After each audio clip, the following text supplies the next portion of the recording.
Ate Kay. Tawagin niyo na lang akong Aina. Hindi ko tunay na pangalan. 22 years old na ako at nagtatrabaho sa isang lugar na maraming iba't ibang kulay ng ilaw, mga kamay na nagpapalakpakan, at mga taong karamihan ay naghahanap ng mapaglilipasan ng init ng katawan. Oo, Ate Kay. Kabilang ako sa mga tinatawag nilang babaeng mababa ang lipad. Lumaki ako sa isang malaki at magulong pamilya na nagsisiksikan sa isang maliit na bahay. 8 kasi kaming magkakapatid. Lasinggera ang nanay ko at sugarol naman ang tatay ko. At halos araw-araw silang nag-aaway sa bahay. Mas pinili ko talagang umalis ng maaga para pumasok sa school at magpa-late na uwi. Kaisa naman, marinig ang mga sigawan at murahan nila. Minsan kasi, ako na ang nahiya sa mga kapitbahay namin, lalo na kapag sinasaway na sila. Nasa 3rd year high school ako na makilala at maging kaklase ko si Denver. Isa siyang repeater student na 3 taon ang tanda sa akin. Siya ang unang lumapit sa akin at nakipagkilala. Naging close kaagad kami hanggang sa nagkaroon na nga kami ng relasyon. Ate Kay, bago kami magtapos ng 3rd year high school, nabuntis ako ni Denver. Nang malaman yon ng mga magulang ko ay pinalayas nila ako sa bahay. Kaya tumigil ako sa pag-aaral at nagsama na lang kaming dalawa. Akala ko nung una, madali ang buhay may pamilya. Lalo na at alam kong mahal na mahal ako ni Denver. Pero hindi pala. Dahil mula ng mga anak ko ay nagbago ang ugali niya. Palagi siyang umuuwi ng laseng, galit, at nagwawala. Lalo na kapag wala na kaming pera. Pareho pa naman kaming hirap na makahanap ng trabaho dahil nga hindi kami nakapagtapos ng high school.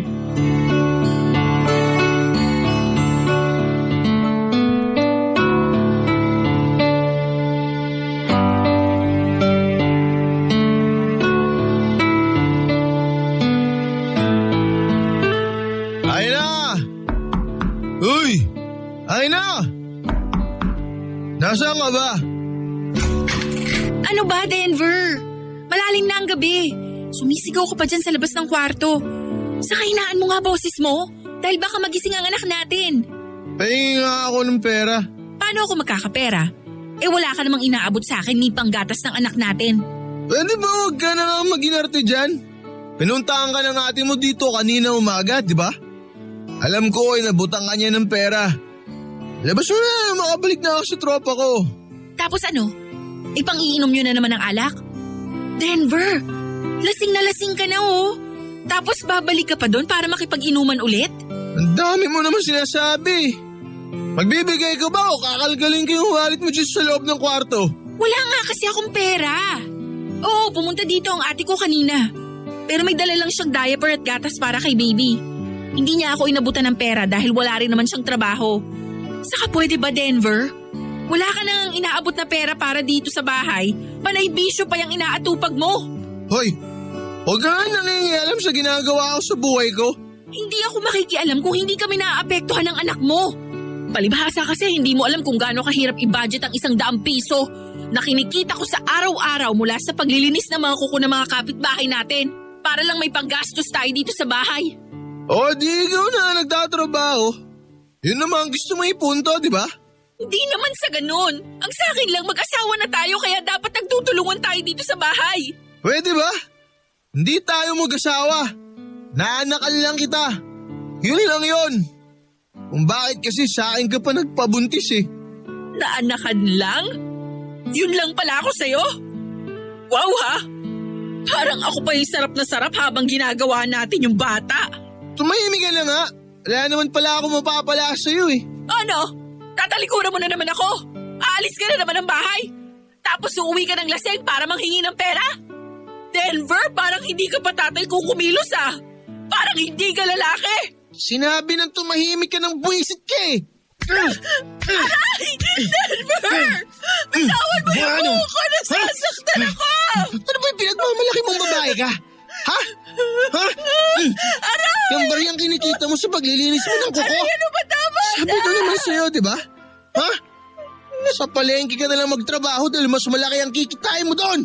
Hindi nga pwede kasi walang magbabantay sa anak natin. Eh di hayaan mo siyang umiyak. Tatahimik din naman yan kapag napagod na siya kasi wala na tayong may pakain sa kanya.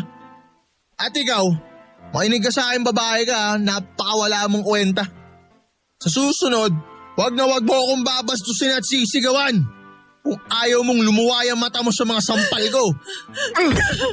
Pwe! Makaalis na nga dito sa buwisit na bahay na to. Buwisit ka! Buwisit kayo lahat sa buhay ko! Lalo ka na!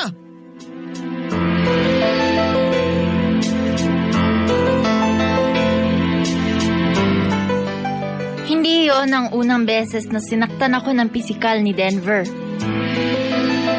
Madalas yung nangyayari lalo na kapag lasing siya. Tiniis ko lahat yon dahil ayokong maghiwalay kaming dalawa. Ayokong lumaki ang anak namin na hindi buo ang pamilya niya. Kaya kahit araw-araw akong nakakatikim ng mura, sigaw, suntok, sipa, sampal at sabunot, ayos lang. Basta hindi kami maghihiwalay at hindi niya ako iiwan. Pero lahat siguro ng pasensya at pagmamahal ay may hangganan talaga. Lalo na kapag hindi na nasusuklian ng tama. Pagkalipas ng 4 na taon, bigla na lang ako nagising sa aking kamartiran. At sa wakas, nagkaroon ako ng lakas ng loob na iwanan si Denver. Bukod kasi sa mga bisyo at pananakit niya sa akin, hindi ko na rin matiis ang pambababae niya. Kaya naman tuluyan na akong umalis ng bahay kasama ang anak ko. Humingi ako ng tulong sa dati kong kaklase na si Glenda para makapagtrabaho sa Maynila. Ang anak ko ay iniwanan ko muna sa kapatid ko na may sarili na ring pamilya. Tinulungan naman ako ni Glenda at hindi na ako tumanggi pa sa trabaho na inalok niya sa akin. Ang maging dancer at entertainer sa club kung saan din siya nagtatrabaho.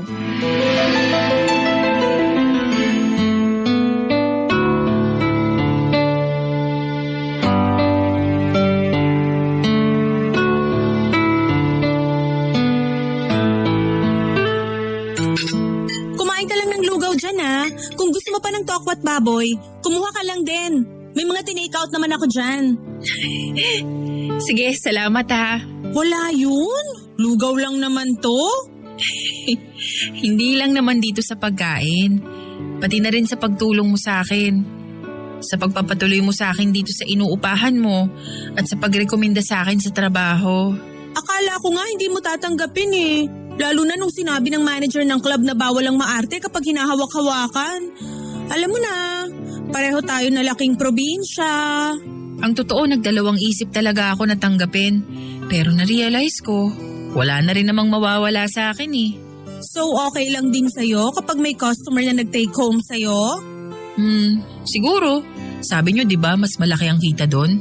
Oo, doble ang kita nun kasi triple ang effort ng trabaho natin. Basta ang golden rules kapag nagpapatake home tayo, pipikit ka lang at dapat marunong kang magpigil ng matagal na hininga. Gaano katagal naman ako dapat hindi huminga? Hanggat kaya mo. Lalo na kapag dinidikit na nilang labi nila sa'yo. Naku girl, sinasabi ko sa'yo, karamihan sa kanila, parang bulok na kanal ang amoy ng bunganga. Grabe siya. Uy, real talk yun ah.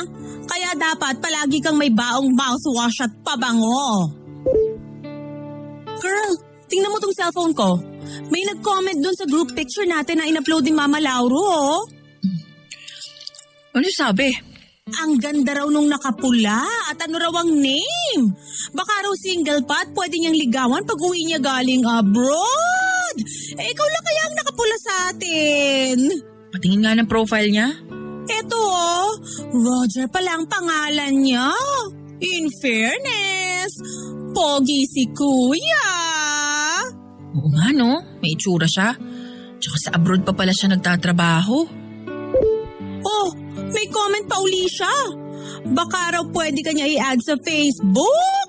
Naku girl, yung mga ganitong lalaki, mag-iingat ka rin Alam mo na, sa klase ng trabaho natin, mahihirapan tayong humanap ng seseryoso sa atin. Pero hindi naman lahat ng lalaki mababa ang tingin sa atin. Naniniwala pa rin ako na may ilan na kaya tayong seryosohin at mahalin ng totoo. Basta dapat, marunong ka lang kumilatis.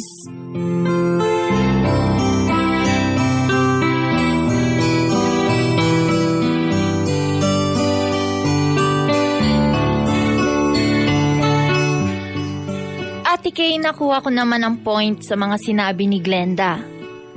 Pero kahit papano ay umaasa pa rin ako na makakakilala ako ng lalaking seryoso at tatanggap sa akin. Inad na nga ako ni Roger sa Facebook. Nalaman ko na kaibigan pala niya ang manager sa club na si Mama Lauro.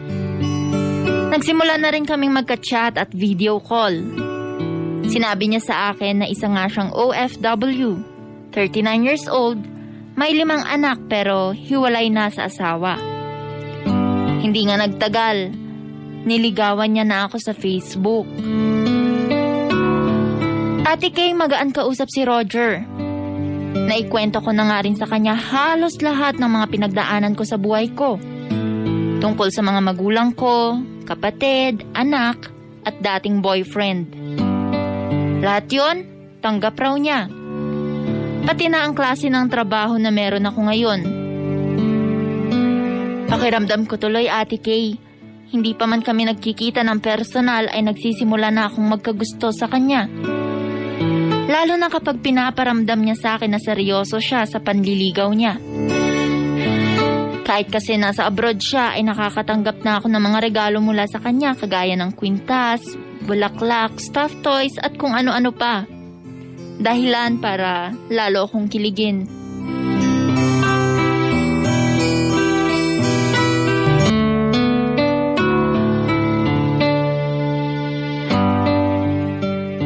Sa totoo lang, Ate Kay, habang tumatagal, nararamdaman ko ang hirap ng klase ng trabaho na pinasok ko sa Maynila. Lalo na kapag tumatanggap ako ng mga take-home request. Kagaya nga ng sabi ni Glenda, kailangan marunong kang magpigil ng hininga, lalo na kapag matanda ang customer namin. Pero syempre, wala naman akong ibang ginawa kundi ang pumikit na lang. Wala rin naman kasi akong alam na ibang gawin kung hindi maglinis ng mga kuko sa paa at sa kamay. Mabuti na lang kahit papano, pagkatapos ng trabaho ay nakakausap ko si Roger. Napapagaan niya ang loob ko sa mga simpleng kwento at jokes na baon niya. Tumagal din ng 4 na buwan ang panliligaw niya sa akin. At ang pangako ko sa kanya, sasagutin ko siya kapag umuwi na siya ng Pilipinas. Akala ko talaga, Ate Kay, hindi seseryosohin ni Roger ang sinabi niya na kapag umuwi siya ng Pilipinas ay pupuntahan niya ako. Kaya nagulat ako nang bigla na lang akong lapitan ni Glenda habang nagme-makeup ako sa dressing room. Kilig na kilig siyang sinabi sa akin na nasa labas na raw ang Prince Charming ko at hinihintay ako. Akala ko naman kung sinong regular na customer lang ang tinutukoy niya. Nagulat na lang ako nang pagsilip ko. Si Roger ang nakita ko na naghihintay sa lamesa.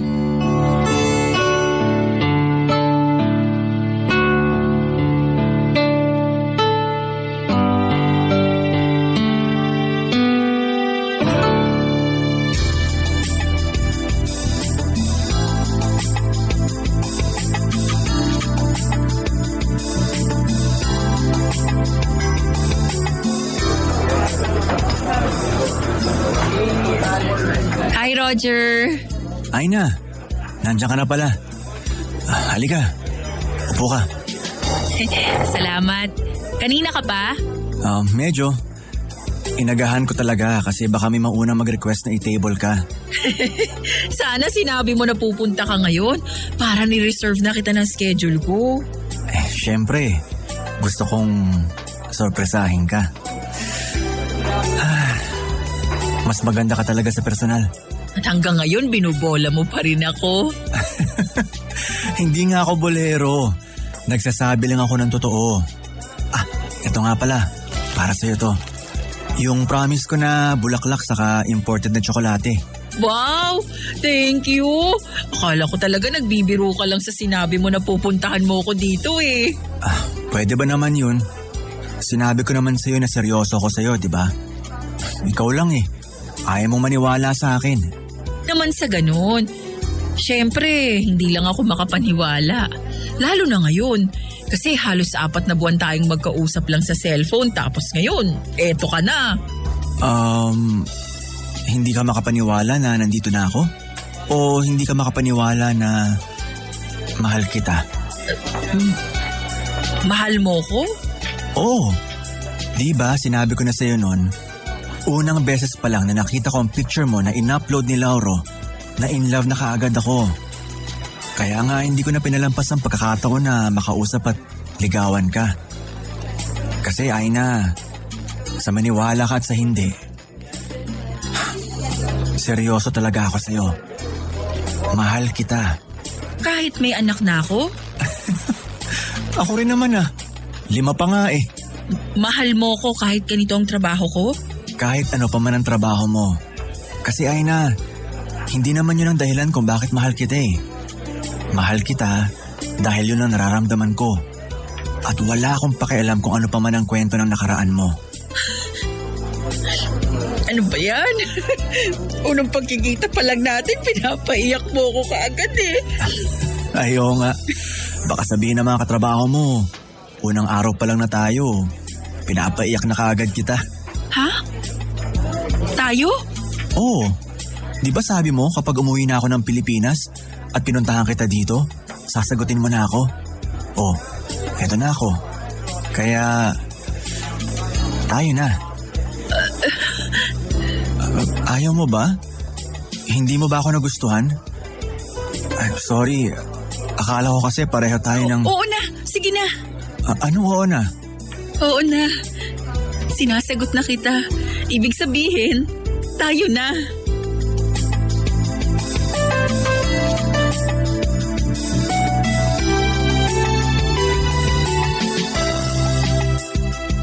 Hindi ko na nga pinatagal pa ang panliligaw ni Roger. Sa unang pagkikita namin, sinagot ko na siya. Kasi sa totoo lang, magkausap pa lang kami sa chat at video call, alam ko sa sarili ko na mahal ko na siya. At mas lalo ko siyang minahal nang magsama kami sa iisang bahay. Oo, Ate Kay, ibinahay na ako ni Roger. Ang sabi pa niya, wag na raw ako magtrabaho sa club. Pero ako ang nagpumilit na magpatuloy sa pagtatrabaho. Una kasi, ayoko maging pabigat. Pangalawa, may responsibilidad din ako sa anak ko na nasa probinsya. At ayoko namang ipasalo yun kay Roger. Kaya naman sa pagpupumilit ko ay hinayaan niya na rin ako na magpatuloy sa pagtatrabaho. Hanggang sa siya naman ay inaayos ang negosyong tindahan ng bigas at mga karne ng baboy at manok. Ayaw na rin daw niya kasing bumalik sa abroad. Ayaw na niyang mapalayo sa akin. Dahil mahal na mahal niya raw ako. At ganun din ako sa kanya.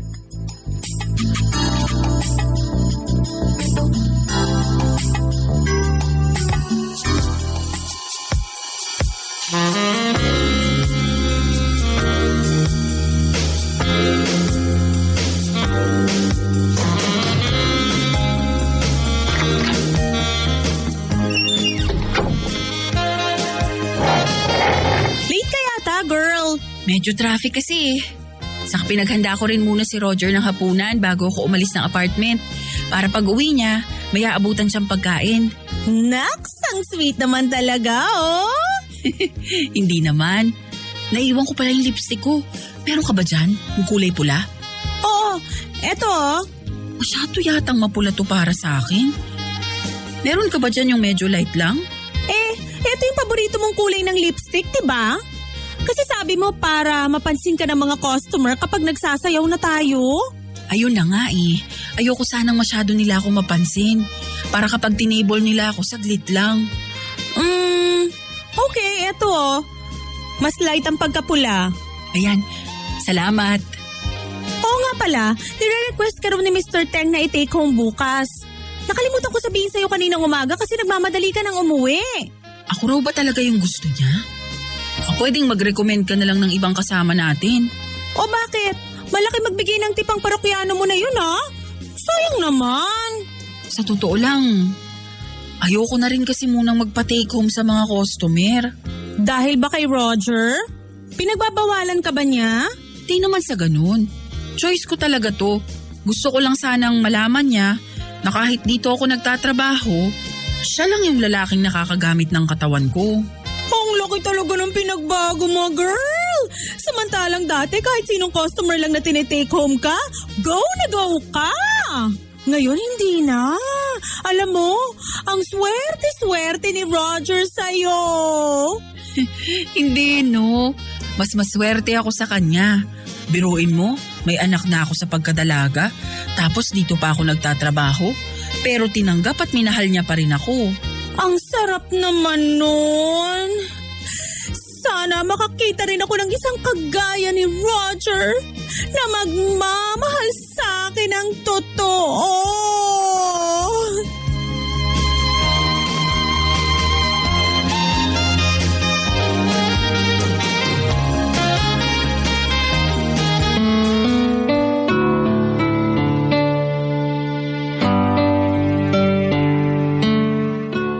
Mula nga nang naging kami ni Roger ay hindi na ako nagpa-take home pa sa mga nagiging customer ko. Hanggang table-table na lang at konting hawak. Malaki talaga ang kinikita namin sa bawat gabi na nagpapa-take home kami. Pero dahil seryoso talaga ako sa relasyon namin ni Roger, hindi na ako pumapayag pa kahit gaano kalaki ang offer sa akin. Gusto ko kasi talaga na iparamdam kay Roger na kahit doon pa rin ako nagtatrabaho sa club, siya lang ang lalaking pinaglalaanan ko ng katawan ko. Gusto kong iparamdam sa kanya sa paraan na alam ko kung gaano ko siya kamahal.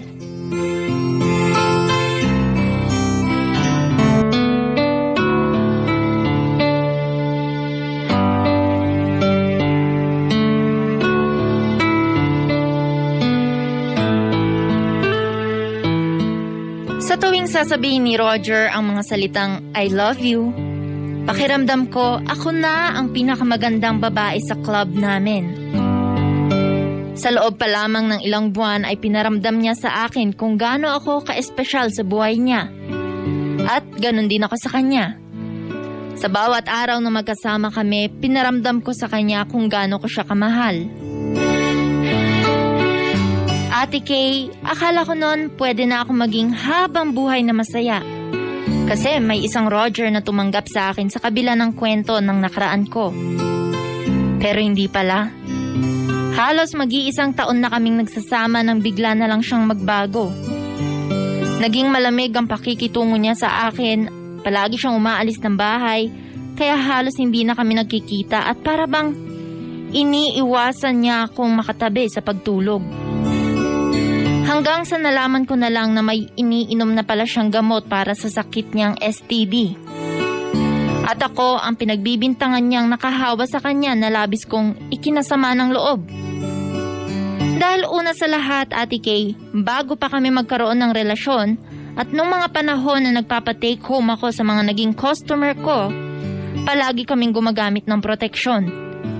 Kaya para sa ikapapanatag ng loob ko, nagpa-check up na rin ako. At dun ko napatunayan na wala talaga akong sakit.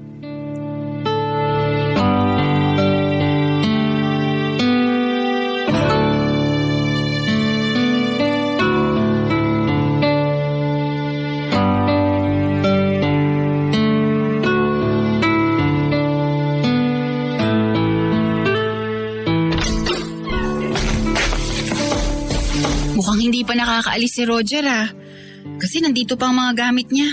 Baka nagsha-shower pa yun. Ayusin ko nga muna tong gamit niya bago ako maghanda ng almusal. Sino tong Pauline na nagchat-chat sa kanya? Basahin ko nga. I miss you too, babe. Send ka ng picture mo pagkatapos mong maligo, ha? Wait kita dito sa apartment mamayang lunch. Sino ba tong babae na to? Saka bakit may malalaswa silang palitan ng mga litrato dito sa chat nila ni Roger? Aina! Nakauwi ka na pala? Teka, bakit pinapakailaman mo yung cellphone ko? Walang hiya ka, Roger! Kailan mo pa ako niloloko? Sabihin mo sa akin! Kailan ka pa nagbababae? Pwede ba tumigil ka nga dyan? Wala akong babae. At mas lalong hindi kita niloloko. Magde-deny ka pa? Eh, sino tong puli na ka-chat mo? Bakit mo kasi pinapakailaman ang cellphone ko? Ang tanong ko, sagutin mo. Sino tong puli na ka-chat mo? Bakit may palitan kayo ng malalaswang litrato? Sagutin mo ako! Babae mo ba siya? Sumagot ka! Oo! Okay na ba? Titigil ka na ba sa kakatanda mo? Walang iya ka! Maluloko ka! Binigay ko naman sa'yo ang lahat. Ginawa ko ang lahat ng gusto mo. Bakit kailangan mo pang mambabae? Bakit? Tumigil ka na, Aina. Manloloko ka! Paano mo nagawa sa akin to? Napakasinungaling mo, Roger! Napakasinungaling mo! Aina, napupuno na ako sa'yo, ha? At ikaw pa talagang may ganang mapuno. Ikaw na nga itong ng babae. Siguro sa kanya mo nakuha ang sakit mo, no? Tapos sa akin mo pa binibintang. Mabuti talaga at gumaling na yan. Dahil kung hindi, baka ako pa ang nahawaan mo. Napakahayop mo talaga, Roger! Manloloko ka! Manloloko ka! Sabi na tumigil ka na eh! Inamin ko na kasi yung tungkol sa kanya, di ba? Ano ba bang gusto mo marinig, ha? Aray! Aray! Masasaktan ka talaga kapag hindi ka pa tumigil dyan sa kaabunganga mo. Naiintindihan mo ba yon, ha? Sumagot ka kapag kinakausap kita!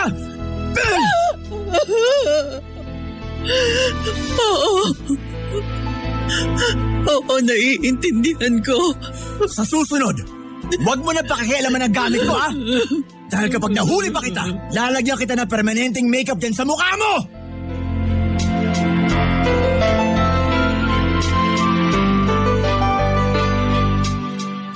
Iyon ang unang beses na nasaktan ako ni Roger.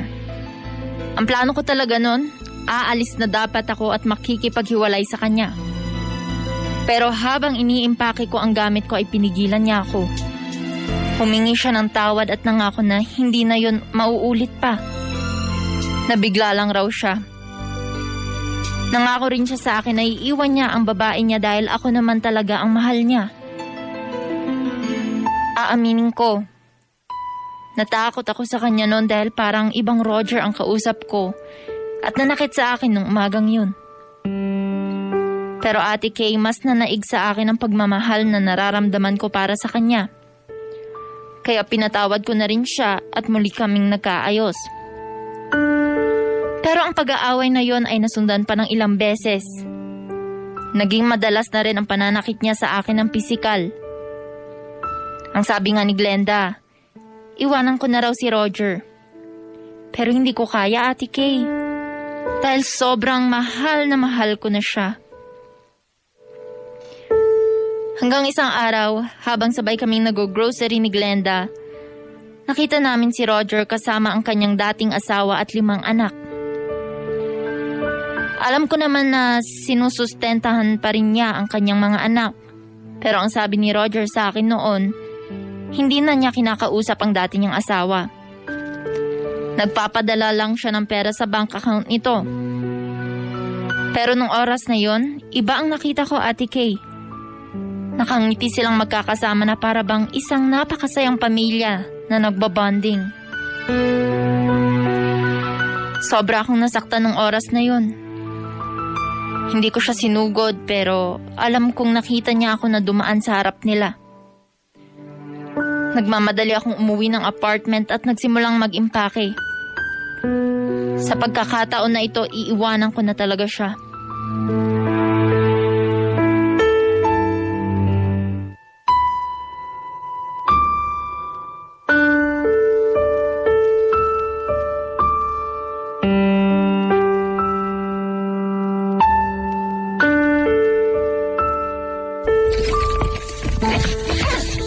Aina, anong ginagawa mo? Bakit nag-iimpake ka ng mga gamit mo? Aalis na ako! Iiwanan na kita!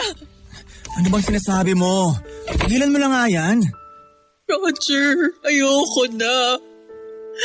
Napapagod na ako. Napapagod na akong masaktan. Akala ko ba naghiwalay na kayo ng asawa mo?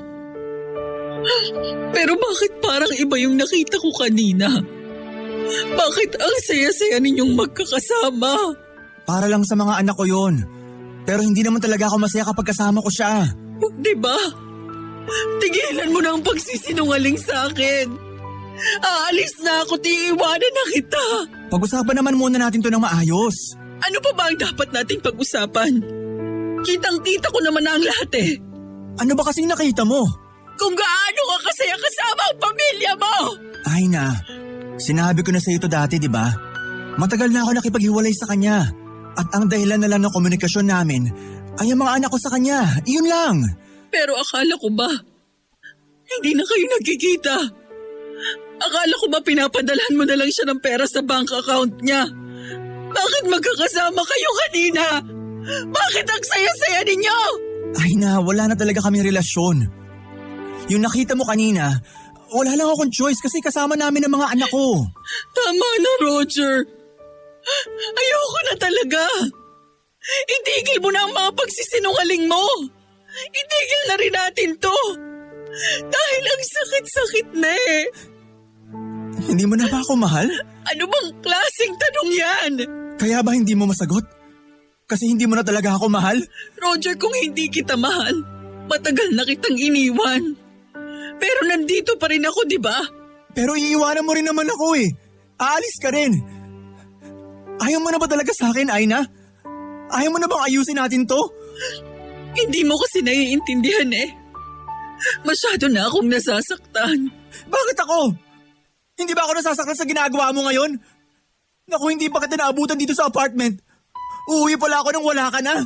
Kasi alam ko naman na hindi ako ang kailangan mo, Roger. Kung mahal mo pa ang asawa mo, tatanggapin ko naman yun eh. Pero ikaw nga ang mahal ko. Aina, maniwala ka naman sa akin oh. Ayoko mawala ka sa akin. Ayoko rin namang mawala ka. Pero para kasing hindi na tama. Ano bang hindi tama? Iniwanan ko naman ang pamilya ko para sa'yo, di ba? Kaya kung ano man na nakita mo kanina, wala lang yun. Dahil ikaw talaga ang mahal ko, Aina. Ikaw lang. Please naman oh, ayusin natin. Ayoko mawala ka sa buhay ko. Mahal kita. Mahal na mahal kita.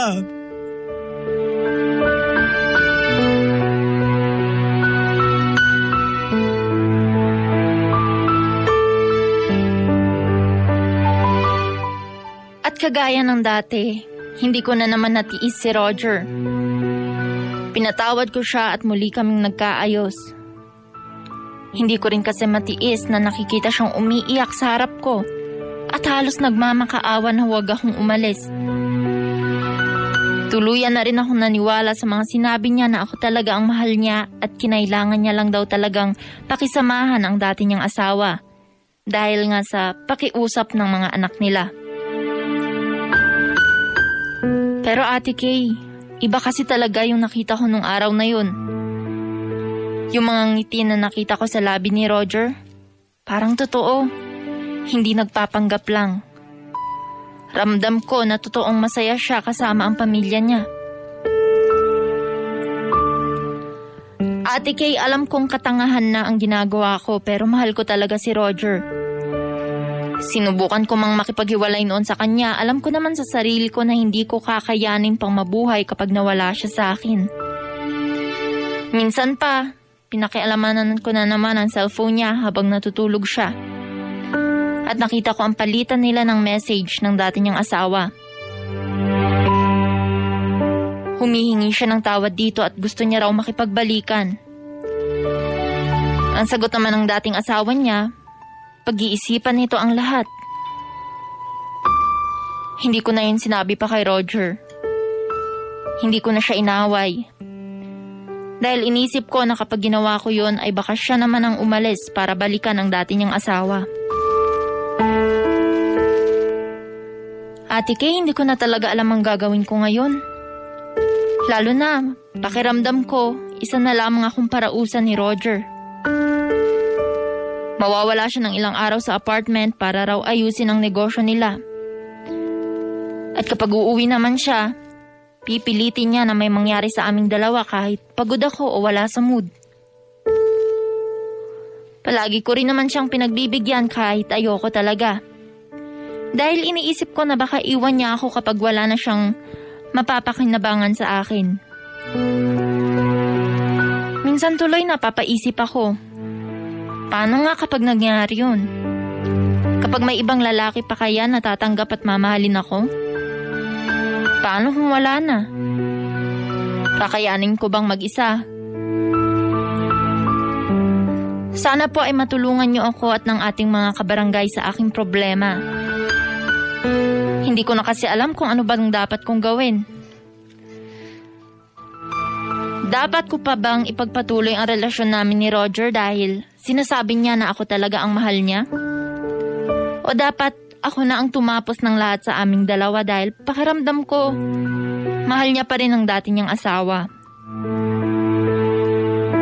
Muli, nagpapasalamat ako sa pagpili at pag-ere ninyo ng sulat ko. More power and God bless sa inyong lahat. Ako po ang inyong forever kabarangay, Aina.